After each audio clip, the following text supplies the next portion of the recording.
أعوذ بالله من الشيطان الرجيم.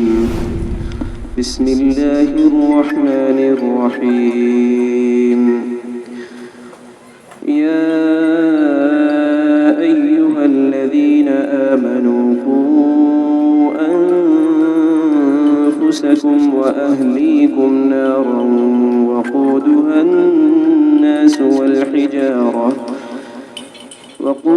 الناس والحجارة عليها ملائكة غلاظ شداد لا يعصون الله ما أمرهم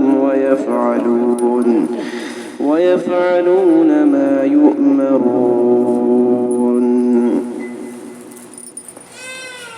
صدق الله العظيم. اللهم صل على محمد كما تحب وترضى عدد ما تحب وترضى. قابل احترام بزرگوں اور دوستوں اور میری عزیز ماں اور بہنوں، اللہ رب العزت کا ارشاد ہے کہ اے ایمان والوں، اپنے آپ کو اور اپنے گھر والوں کو اس آگ سے بچاؤ جس کا ایندھن انسان اور پتھر ہے، اور اس آگ پر ایسے فرشتے متعین کیے جائیں گے جو بہت سخت ہیں، وہ اللہ کی ذرہ برابر نافرمانی نہیں کریں گے جس کا انہیں حکم دیا جائے گا، وہ تمام چیز کریں گے جس کا انہیں حکم دیا جائے گا۔ میرے محترم بزرگ دوستوں اور میری عزیز ماں اور بہنوں، یہ قرآن کی بہت اہم آیت ہے، اور اس وقت جو حالات ہیں، اس وقت کا جو ماحول ہے، اس کو دیکھتے ہوئے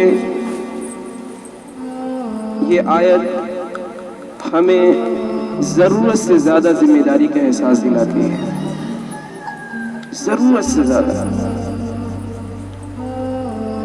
یعنی ایسی ذمہ داری جس سے پلک جھپکنے کے برابر بھی لاپرواہی نہیں کی جا سکتی۔ یہ ایسی ذمہ داری ہے جیسے انسان کے پاس کوئی خزانہ مل جائے اور پھر اس کے بعد اس خزانے کے آس پاس لوگ خزانے کو لوٹنے والے موجود ہوں،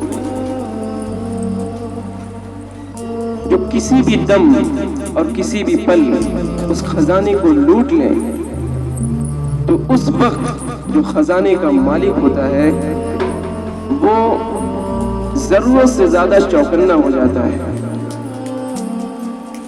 اور وہ ضرورت سے زیادہ اپنے اوپر ذمہ داری کا بوجھ لیے ہوئے ہوتا ہے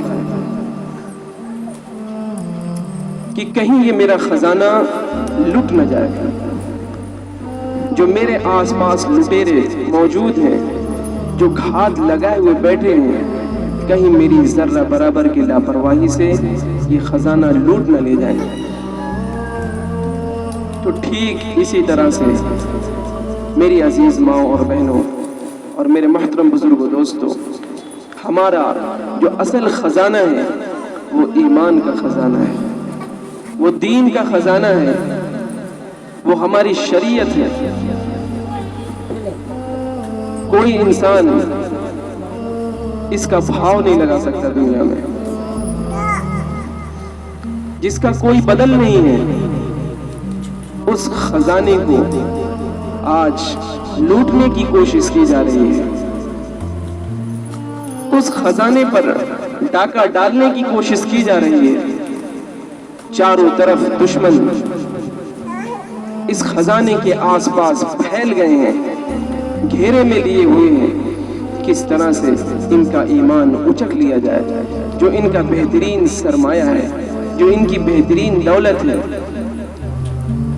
اس سے ان کو محروم کر دیا جائے،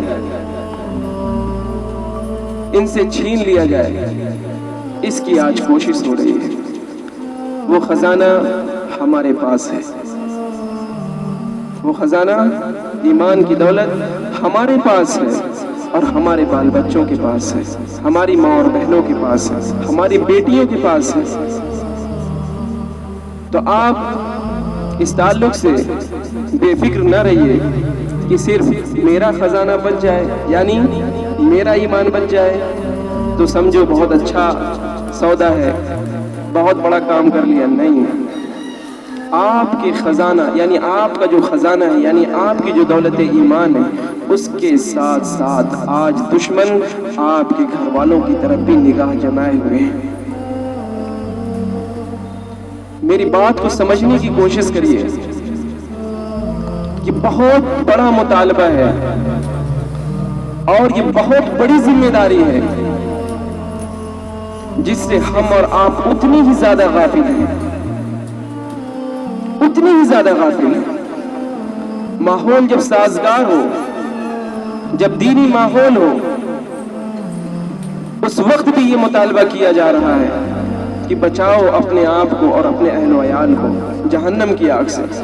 لیکن جب ماحول ناسازگار ہو، جب ایمان کو لوٹنے کی کوشش کی جا رہی ہو، ہر آن ہر پل تمام کے تمام طرح کے حربے اپنائے جا رہے ہوں اور لوگ اس کے لیے کوشش کر رہے ہوں کہ کس طرح سے ایمان والوں کو اور ایمان والوں کے اہل و عیال کو ایمان سے محروم کر دیا جائے، تو آپ بتائیے اس وقت کتنی بڑی ذمہ داری ہوتی ہے، کتنی بڑی ذمہ داری آپ کی بنتی ہے۔ مال کمانا اتنی بڑی پھر ذمہ داری نہیں بن جاتی، پراپرٹی بنانا اس وقت کی ذمہ داری نہیں بنتی۔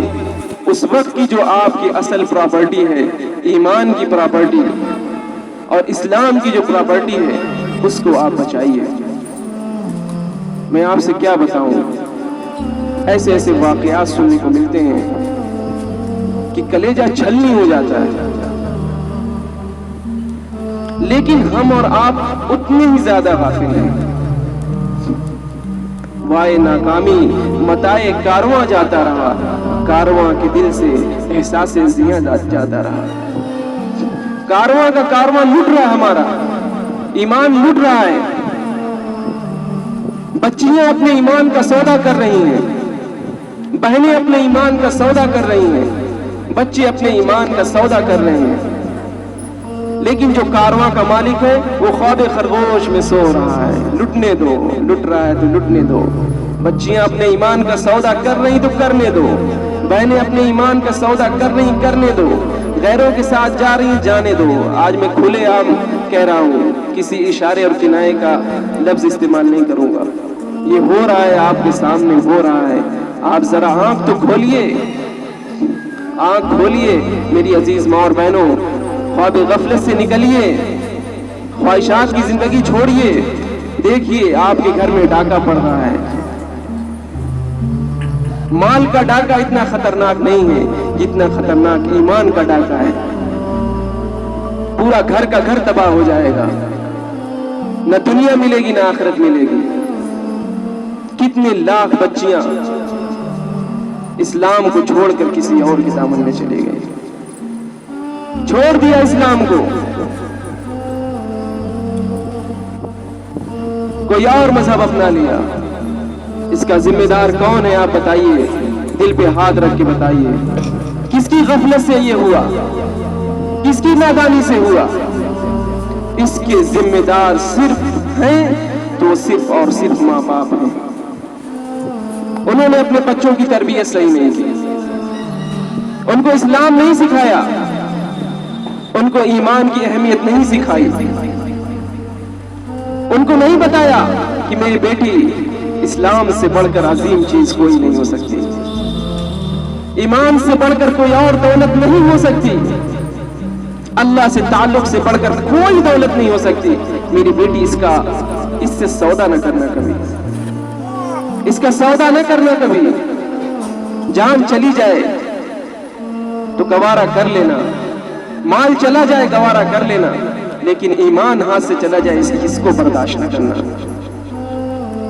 لیکن آج کیا ہو رہا ہے؟ آپ سچ بتائیے میری عزیز ماں اور بہنوں, آپ سے سوال ہے, کیا کبھی آپ نے اپنے بچے کا محاسبہ کیا؟ کیا اپنے بچوں سے آپ نے کبھی پوچھا, اپنے بچیوں سے کبھی آپ نے پوچھا کہ میرے بیٹے نماز کی کتنی پابندیاں کر رہے ہو, میری بیٹی میری بہن کہاں جا رہی ہو,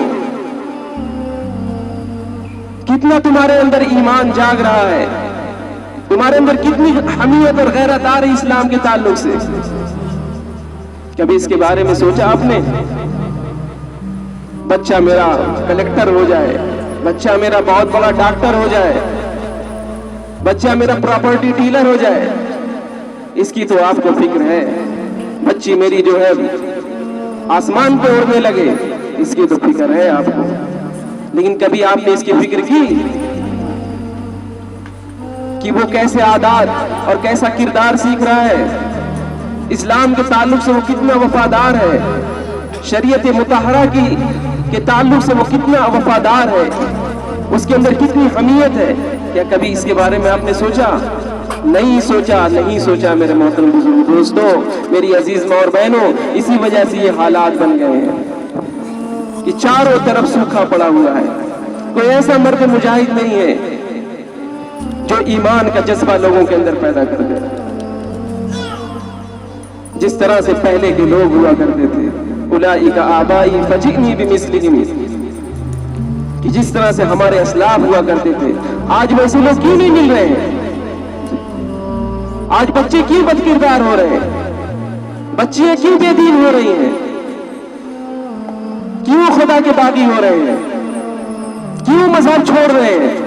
صرف اور صرف اسی وجہ سے میری عزیز ماں اور بہنوں, آپ نے اپنی ذمہ داری کو فراموش کر دیا ہے. آپ کو اپنے فیشن کی فکر ہے, آپ کو اپنی خواہشات کی فکر ہے, آپ کو اپنے رسم و رواج کی فکر ہے, لیکن بچے بے دین ہو رہے ہیں, بچیاں بے دین ہو رہی ہیں, اس کی فکر نہیں ہے. تو آپ بتائیے انقلاب کہاں سے آئے گا؟ ڈاکہ نہیں پڑے گا تو پھر اور کیا ہوگا؟ جب آپ اسلام کے محافظ نہیں ہوں گی, جب ایمان کے پاسباں آپ نہیں ہوں گی, تو پھر کون ہوگا؟ جب خود گھر کا مالک مال کو باہر پھینک دے اپنے اور کہے لوٹو جتنا لوٹنا ہو, تو پھر کوئی ہے اس کی حفاظت کرنے والا؟ بتاؤ, آپ بتاؤ میری عزیز ماں اور بہنوں, آپ بتاؤ. آپ نے پھینک دیا اپنے بچوں کو باہر, اپنے بچیوں کو باہر پھینک دیا ہے آپ نے. جاؤ جیسے گزارنا چاہو زندگی گزارو, تم آزاد ہو. یہ واقعات ہو رہے ہیں. آپ کالجز میں جا کے دیکھیے, یونیورسٹیوں میں جا کے دیکھیے,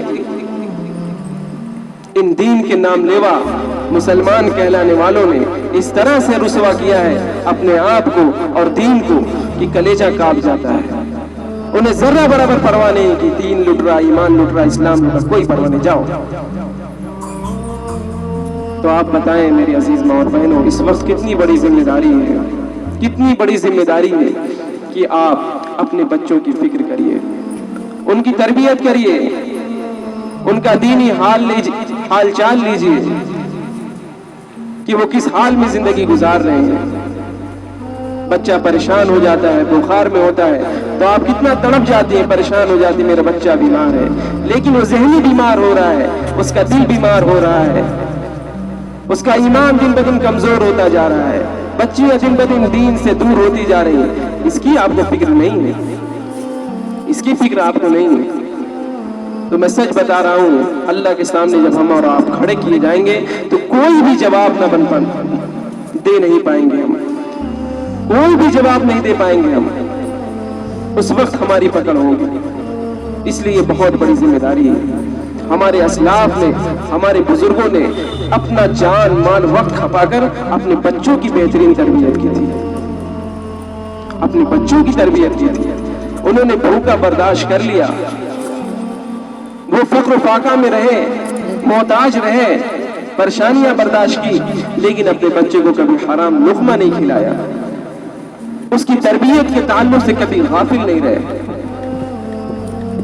ایسی بہترین تربیت کی کہ جس کی بنا پہ کیا ہوتا تھا کہ بہترین لوگ معاشرے میں وجود میں آتے تھے جو دین کے رہنما بنتے تھے اور ایسے ایسے کارنامے انجام دیتے تھے کہ رہتی دنیا تک ان کی کوئی مثال پیش نہیں کر سکتا.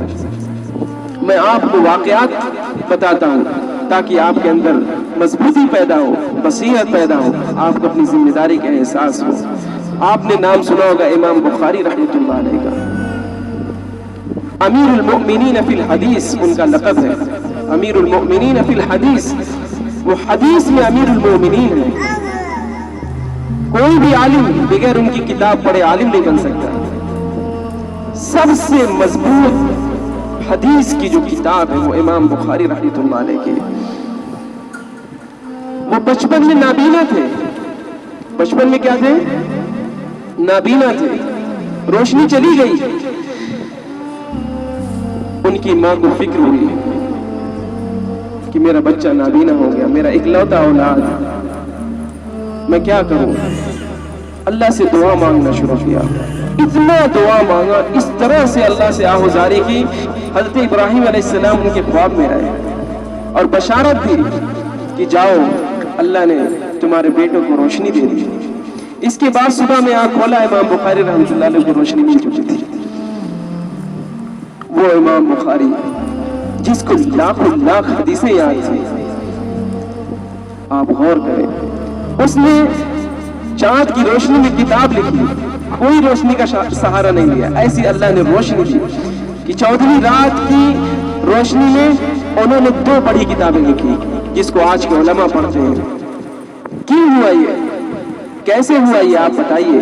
یہ ماں کی تربیت کا نتیجہ تھا، ماں کے نیک ہونے کا نتیجہ تھا کہ اللہ سے اس طرح کی دعائیں کی، اس طرح سے دعا کی کہ اللہ نے روشنی لوٹا دی. آپ بتائیے. خود ہمارے استاد محترم جو ہمیں بخاری شریف پڑھایا کرتے تھے، وہ خود کہتے تھے ہم لوگ کے درجے کے سامنے کہ میرے بچوں بہت بڑی ذمہ داری ہے اولاد کی تربیت. اولاد کی تربیت یہ بہت بڑی ذمہ داری ہے، اس سے بڑی ذمہ داری کوئی اور ہو نہیں سکتی. وہ کہتے تھے کہ میرے پاس دعوت نامہ آتا تھا، لوگ مجھے دور دور تک بلاتے تھے کہ مولانا آئیے تقریر کر دیجئے، مولانا آئیے بیان کر دیجئے، لیکن میں نہیں جاتا تھا. کیا کہتے تھے؟ کہ میں نہیں جاتا تھا. کس لیے نہیں جاتا تھا؟ کہ کہیں میں جاؤں اور میرے بچے غلط عادت کے شکار نہ ہو جائیں، کہیں غلط راستے پہ نہ چل پڑے. صرف 1-2 ہفتے کا سفر بھی ان کو گوارا نہیں. تو خود کہتے تھے کہ جب میرا بیٹا مسجد میں جاتا تھا کتاب کو پڑھنے کے لیے، مذاکرے کے لیے، تو مسجد کے جنگلوں سے جھانکا کرتا تھا کہ کہیں میرا بچہ کسی غلط لڑکے کے ساتھ تو نہیں بیٹھ کے پڑھ رہا ہے، کہیں میرا بچہ غلط لڑکے کے ساتھ بیٹھ کے تو نہیں پڑھ رہا ہے. اتنی باریکی کے ساتھ تربیت کی، اتنی باریکی کے ساتھ. آپ غور کریے اس وقت کیا اس طرح کا ماحول ہے.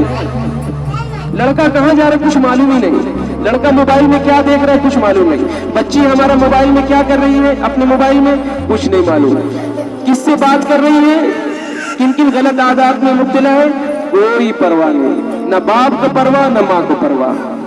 لیکن وہ نیک اللہ والے جن کو حقیقت میں آخرت کی فکر تھی، انہوں نے کس طرح کی تربیت کی.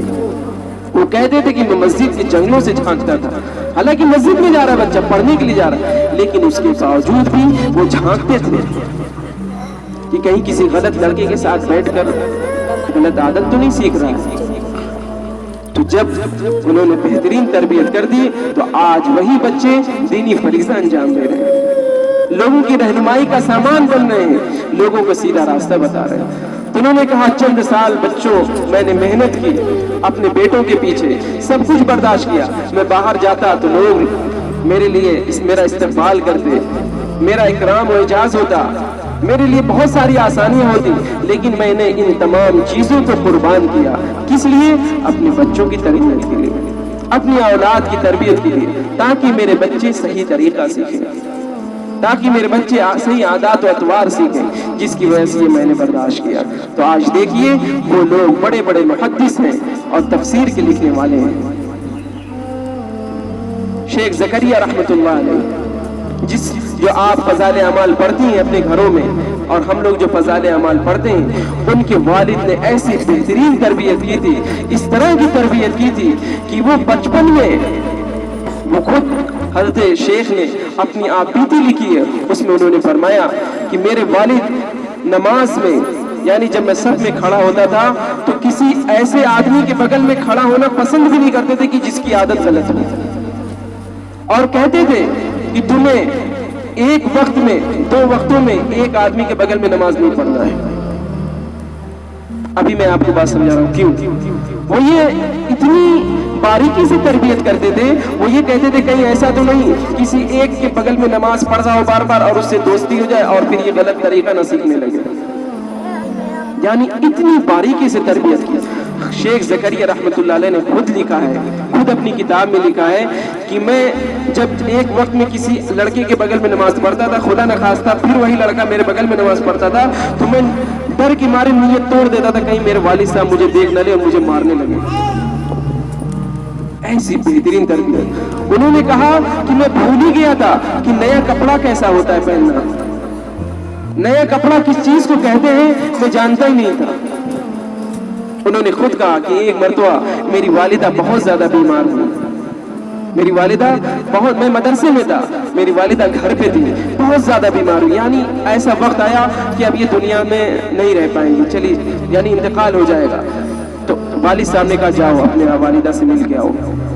تو جب یہ والدہ کے پاس گئے تو خود لکھتے ہیں کہ میں 1 ہفتے کے لیے گیا تھا اور 1 مہینے کا مجھے کام دے دیا، 1 مہینے کا کام دے دیا کہ تمہیں 1 مہینے کا یہ کام سبق یاد کر کے آنا ہے۔ اس کے بعد جب وہ گھر پہنچے تو والدہ نے ان کو دیکھا، تو والدہ کو بڑی خواہش تھی کہ زکریا کو اچھا کپڑا پہننا میسر ہو جائے، یعنی وہ ان کی آخری تمنا تھی کہ زکریا کے لیے ایک اچھا سا کپڑا بنا دیا جائے تاکہ میں اپنے بچے کو دیکھ لوں کہ وہ اچھا کپڑا پہنا ہوا ہے۔ تو فوراً آنن فانن جو ہے کپڑا بنایا گیا زکریا صاحب کے لیے، کپڑا بنایا گیا، اس کے بعد پہنایا گیا ان کو نیا کپڑا۔ اور اچانک سے ہوا یہ کہ پچھلے دروازے سے، وہ خود لکھتے ہیں کہ میرے گھر کے پچھلے دروازے سے میرے والد صاحب آ گئے والدہ کو دیکھنے کے لیے، اور جب دیکھا کہ زکریا اچھا کپڑا پہنے ہوئے ہیں، خود کہہ رہے ہیں کہ مجھے معلوم نہیں مجھے 100-150 جوتے پڑے کہ میں نے تمہیں یہاں اچھا کپڑا پہننے کے لیے بھیجا تھا، میں نے تمہیں یہاں پہ اچھا کپڑا پہننے کے لیے بھیجا تھا۔ وہ خود لکھتے ہیں اس کے بعد سے اچھے کپڑے کی نفرت میرے دل میں بیٹھ گئی۔ کیا ہوتا ہے اچھا کپڑا؟ وہ میرے دل سے نکل گیا۔ ہاں، لیکن میری عزیز ماں اور بہنوں، ان کی تربیت کا نتیجہ تھا آج ہزاروں لاکھوں لوگ ان کی کتاب کو پڑھ کے سیدھے راستے پہ آ رہے ہیں۔ کیا ہوا؟ اللہ نے جو تربیت کروائی تھی ان سے، اس کا نتیجہ یہ ہوا کہ اللہ تعالیٰ نے ان کو دنیا میں امام بنایا۔ ان کی کتابوں کو پڑھ کر، ان کی باتوں کو پڑھ کر لوگ اپنی زندگیاں بدل رہے ہیں۔ آج آپ سچ بتائیے، دل پہ ہاتھ رکھ کے بتائیے، کیا ایسی تربیت آپ کر رہی ہیں اپنے اولاد کی؟ کیا آپ اپنی ایسی تربیت کر رہی ہیں اپنے اولاد کی؟ یہ تو اتنی باریکی کی چیز ہم اور آپ نہیں کر سکتے، یہ انہی کے بس کی بات تھی۔ لیکن کیا اتنا بھی نہیں کر سکتے کہ نماز کے وقت آپ کا بیٹا موبائل چلاتا رہے اور آپ کے اندر ذرہ برابر جو ہے احساس بیدار نہ ہو کہ میرا بیٹا میرے سامنے نماز کے وقت موبائل چلا رہا، نماز پڑھنے نہیں جا رہا ہے، میری بیٹی موبائل چلا رہی نماز کے وقت، نماز نہیں پڑھ رہی ہے اس وقت۔ کیا آپ کے اندر اتنا بھی احساس بیدار نہیں ہوتا کہ اس سے کہیے کہ موبائل بند کر، نماز پڑھ؟ غلط لوگوں کے ساتھ رہ رہا ہے، کیا آپ اتنا بھی نہیں کر سکتے کہ بیٹا صحیح لوگوں کے ساتھ رہو؟ یہ سب نہیں ہو رہا ہے کیونکہ آپ نے فکر کرنا چھوڑ دیا۔ آپ کو اللہ نے جو ذمہ داری دی تھی آپ نے اس کو بھلا دیا، جس کی وجہ سے آج بے راہ روی اور بے حیائی، بے پردگی اور تمام کی تمام برائیاں آج معاشرے میں ہمارے پائی جاتی ہیں۔ وضع میں تم نصارہ ہو تو تمدن میں غنود، یہ مسلمان ہے جنہیں دیکھ کے شرمائے یہود۔ کہ ہمارا پہناوا، ہمارا رہن سہن، تمام کی تمام چیزیں دیگر مذاہب کی طرح ہیں، غیروں کی طرح ہیں۔ ہمارا اٹھنا بیٹھنا، ہمارا چلنا پھرنا سب کا سب غیروں کی طرح ہے۔ یہ مسلمان ہے جنہیں دیکھ کے شرمائے یہود۔ یہ دشمن آج شرما رہے مسلمانوں کو دیکھ کے کہ یہ مسلمان جن کو ہادی بنا کے بھیجا گیا تھا، جن کو امت کے فائدے کے لیے بھیجا گیا تھا، وہ ایسی زندگی گزار رہے ہیں کہ ہمیں شرم آ رہی ہے۔ مسلمان بچیاں ایسے ایسے فیشن اپنا رہی ہیں کہ غیر بھی شرم کرنے لگے۔ یہ کیوں ہو رہا ہے میری عزیز ماں اور بہنوں؟ آپ نے اپنی ذمہ داری کو بھلا دیا۔ اسی لیے میرا آج آپ سے مطالبہ ہے، آپ کچھ فکر کریے اپنی اولاد کے تعلق سے۔ آپ ان کو مالدار نہ بنائیے، چلے گا۔ آپ ان کو کوئی پراپرٹی نہ دیجیے، چلے گا، لیکن اگر آپ نے اس کو بے دین بنا کر چھوڑا تو پھر آپ کو نسل معاف نہیں کرے گی۔ اللہ کے سامنے آپ کوئی جواب نہیں دے پائیں گے جب وہ بچے بے دین بن کر کھڑے کیے جائیں گے میدان محشر میں، اور کہیں گے، یہ شکوہ کریں گے، اللہ ہمارے ماں باپ نے ہمارے دین کی فکر نہیں کی، تو پھر آپ کیا جواب دیں گے؟ اسی لیے میرا آپ سے مطالبہ ہے، درخواست ہے، آپ کچھ دین کی فکر کر لیجیے۔ میں صحیح بتا رہا ہوں، حالات بہت ناسازگار ہیں، چاروں طرف سے یہ کوشش کی جا رہی ہے کہ کس طرح سے مسلمان بچوں کو اور مسلمان بچیوں کو غیر بنا دیا جائے، ان کے اسلام سے اور ان کے دین سے ان کو ہٹا دیا جائے۔ یہ پوری کوشش ہو رہی ہے، وہ مال کے ذریعے سے، وہ غلط تعلقات کے ذریعے سے، ہر تمام چیزوں کے ذریعے سے۔ اسی لیے میری عزیز ماں اور بہنوں، آپ سے درخواست ہے، آپ ان لوگوں کو اپنا دوست نہ بنائیے جو عورتیں بدچلن ہیں۔ میں آج کھل کے کہہ رہا ہوں کہ شریعت نے ایسے عورتوں سے بھی تعلقات کرنے میں منع کیا ہے کہ جن کی عادات صحیح نہیں ہیں۔ ایسا نہیں کہ عورت عورت سے دوستی کر سکتی ہے، ایسی عورتوں سے بھی ہمیں پرہیز کرنا ہے۔ یعنی شریعت نے کہا ایسی عورتوں سے بھی پردہ کرو جس کا کردار صحیح نہ ہو۔ آج دیکھیں ہمارے بچیاں کیسے کیسے لوگوں سے دوستیاں کر لیتی ہیں، اور جس کی وجہ سے یہ برائیاں وجود میں آ رہی ہیں۔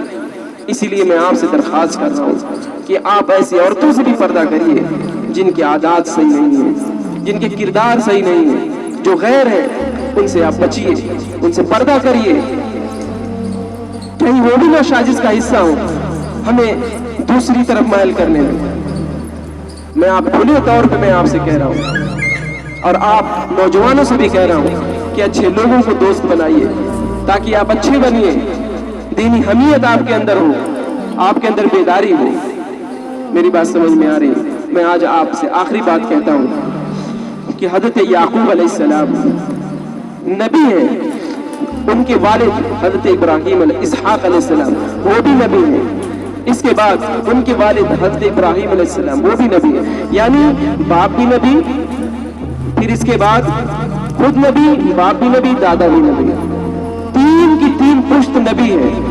جب ان کی موت کا وقت آیا تو انہوں نے اپنے بیٹے کو اکٹھا کیا، اپنے تمام بیٹوں کو اکٹھا کیا۔ ام کنتم شہداء اذ حضر یعقوب الموت، اللہ نے قرآن میں واقعہ نقل کیا ہے مسلمانوں کو توجہ دلانے کے لیے کہ دیکھو کتنی توجہ کرنے کی ضرورت ہے اولاد کے تعلق سے۔ تو انہوں نے اپنے بچوں کو اکٹھا کیا حضرت یعقوب علیہ السلام نے، اور پھر اس کے بعد سوال کیا، کیا سوال کیا؟ ما تعبدون من بعدی۔ جب موت کا وقت قریب آیا تو حضرت یعقوب علیہ السلام نے سوال کیا اپنے بیٹوں سے کہ میرے بیٹو تم کس کی عبادت کرو گے میرے بعد، یعنی میرے انتقال کے بعد تم کس کی عبادت کرو گے؟ بیٹوں کو تعجب ہوا کہ ابا ایسا سوال کر رہے ہیں کہ خود ابا نبی، اس کے بعد ہمارے ابا کے ابا نبی یعنی دادا نبی، پھر پردادا نبی۔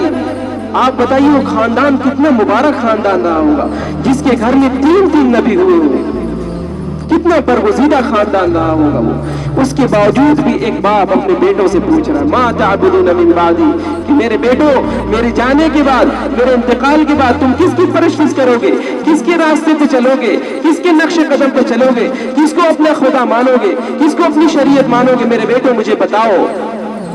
بیٹوں نے کہا ہوگا کہ ابا آپ ایسے سوال کر رہے ہیں کہ آپ خود نبی، ہمارے دادا نبی، پردادا نبی، آپ کو ہماری پر اطمینان نہیں۔ لیکن یعقوب علیہ السلام نے کہا نہیں میرے بیٹو مجھے اطمینان دلاؤ تم کہ میرے بعد، میرے انتقال کے بعد تم کس کی عبادت کرو گے۔ یہ میرے محترم بزرگوں، دوستوں، میری عزیز ماں اور بہنوں، یہ آئیڈیل ہے ہمارے لیے نبی، ہمارے لیے اسوہ ہے ہمارے یہ نبی، کہ نبی ہونے کے باوجود بھی وہ اپنے بیٹوں کی فکر کر رہے ہیں۔ اور آپ خود اپنی زندگی دیکھیے، میرا روی کے شکار ہے، اس کے باوجود بھی ہم اور آپ اپنے بیٹوں کی فکر نہیں کر رہے ہیں۔ یعنی ہمارے اوپر کتنا لازم آتا ہے کہ ہم اپنے بچوں کی فکر کریں، کہ ایک نبی جب اتنی فکر کر رہا ہے تو ہمارے اوپر کتنا ضروری بن جاتا ہے کہ ہم اور آپ اپنے بچوں کی فکر کریں، اپنی بیٹیوں کی فکر کریں، اپنے بہنوں کی فکر کریں۔